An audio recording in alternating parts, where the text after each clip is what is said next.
नमस्कार। हमारे चैनल में आपका स्वागत है। मैं हूं रामचंद्र मौर्य।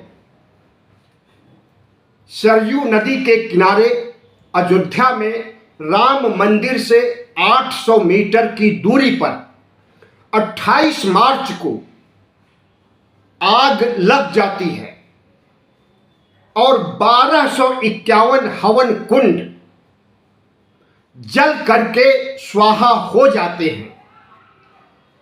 जिस समय आग लगती है, गौशाला में बहुत सी गायें होती हैं और पंडाल में हजारों श्रद्धालु होते हैं। प्रशासन का कहना है कि गायों को और श्रद्धालुओं को बचा लिया गया है। एक भी गाय या एक भी श्रद्धालु हताहत नहीं हुए हैं, लेकिन आग की विकरालता को देखते हुए ऐसा मानना शायद नादानी होगी कि कोई भी जान माल का नुकसान नहीं हुआ।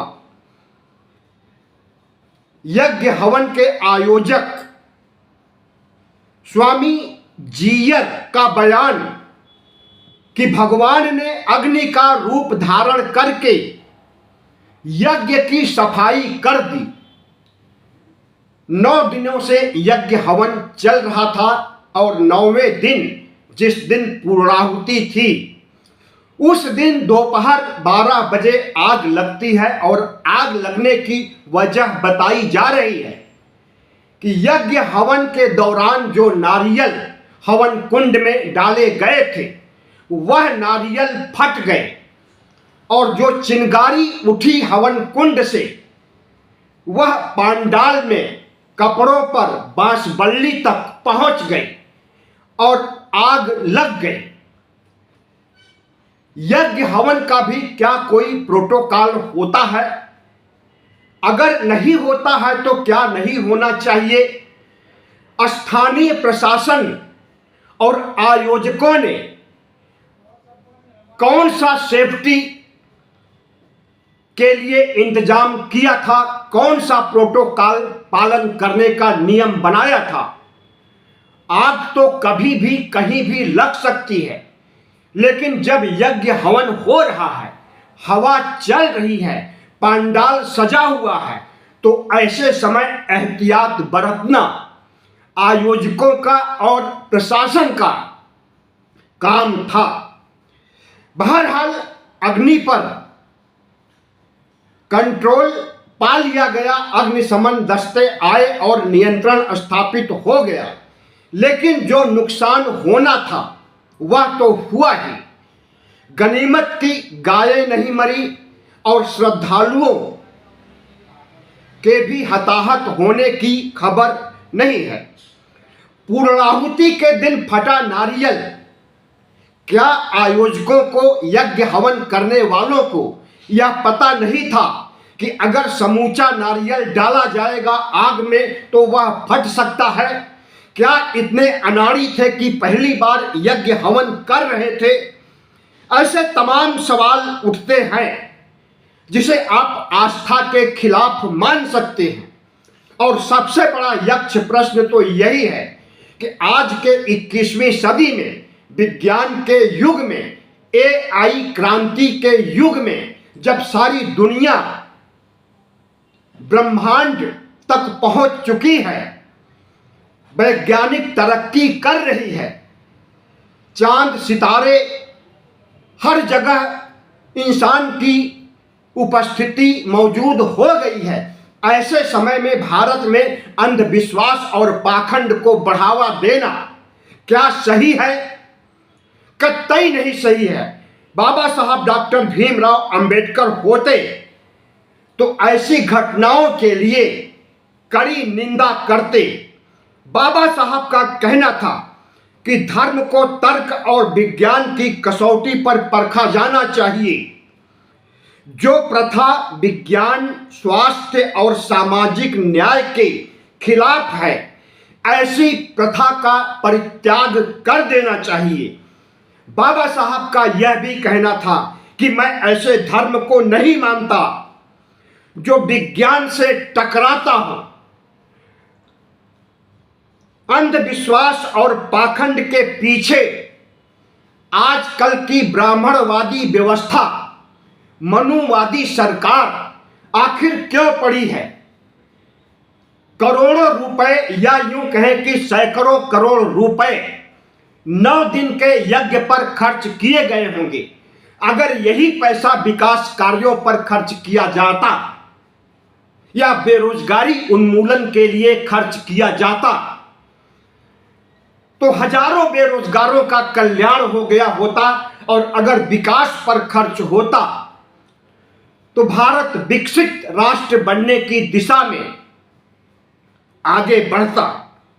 जो पैसा पाखंड अंधविश्वास पर खर्च किया जाता है, वह पैसा विकास पर खर्च करने की सद्बुद्धि कब आएगी कुछ नहीं कहा जा सकता है। ब्राह्मणवादी व्यवस्था में आरएसएस, भारतीय जनता पार्टी और तमाम कट्टरपंथी हिंदू संगठनों का राज है। ऐसे में अंधविश्वास, पाखंड को बढ़ावा मिलना और यज्ञ हवन पर करोड़ों अरबों रुपए खर्च करना, हम समझते हैं कि यह संविधान और लोकतंत्र के साथ सरासर अन्याय है। संविधान का अनुच्छेद 25 धार्मिक स्वतंत्रता की बात करता है, लेकिन अंधविश्वास, पाखंड को बढ़ावा देने की बात नहीं करता है। जिस तरह से आग लगी और जितना धन जन का नुकसान हुआ, उसके कोई आंकड़े नहीं पेश किए गए। अलबत्ते आयोजक स्वामी जीयर का बयान चौंकाने वाला कि भगवान ने अग्नि का रूप धारण करके यज्ञ की सफाई कर दी। बांस, बल्ली, कपड़े और घास फूस से बना पांडाल में अगर आग लगती है तो आग की विकरालता कुछ ही सेकंड में बढ़ जाती है, मिनट भर की भी देरी नहीं लगती है। ऐसे में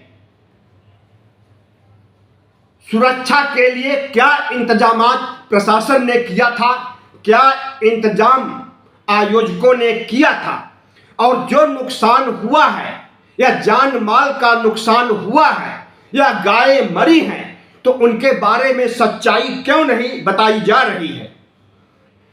हम समझते हैं कि ऐसे आयोजकों के खिलाफ मुकदमा दर्ज होना चाहिए, एफआईआर होना चाहिए प्रशासन के खिलाफ भी, और इस तरह के अंधविश्वास, पाखंडपूर्ण कार्यक्रमों को आयोजित करने की स्वीकृति नहीं दी जानी चाहिए। यज्ञ और हवन से प्रदूषण फैलता है, इसे सारी दुनिया जानती है, और प्रदूषण भारत में कितना विकराल हो गया है। चाहे वह जल प्रदूषण हो, चाहे वायु प्रदूषण हो, चाहे शोर प्रदूषण हो, हर प्रदूषण बेलगाम हो गया है। ऐसे में यज्ञ हवन करके प्रदूषण को और बढ़ाना क्या देश के साथ गद्दारी नहीं है? और अगर गद्दारी है तो इस पर रोक लगाने के लिए सरकार कौन सी कार्रवाई करने जा रही है? इस देश के अंबेडकरवादी और बुद्धिस्ट सवाल उठा रहे हैं कि जिस यज्ञ हवन को बाबा साहब ने मानने से इनकार कर दिया था, और जिस यज्ञ हवन बलि प्रथा को तथागत बुद्ध ने मानने से इनकार कर दिया था, उन कुप्रथाओं को कैसे और क्यों विस्तार दिया जा रहा है फिर से, और क्यों इस देश को अंधविश्वास और पाखंड में झोंका जा रहा है? वीडियो कैसा लगा? वीडियो अच्छा लगा हो तो चैनल को सब्सक्राइब कीजिए, लाइक कीजिए, शेयर कीजिए और बड़े पैमाने पर इसे ओबीसी, एससी, एसटी तक पहुंचाइए।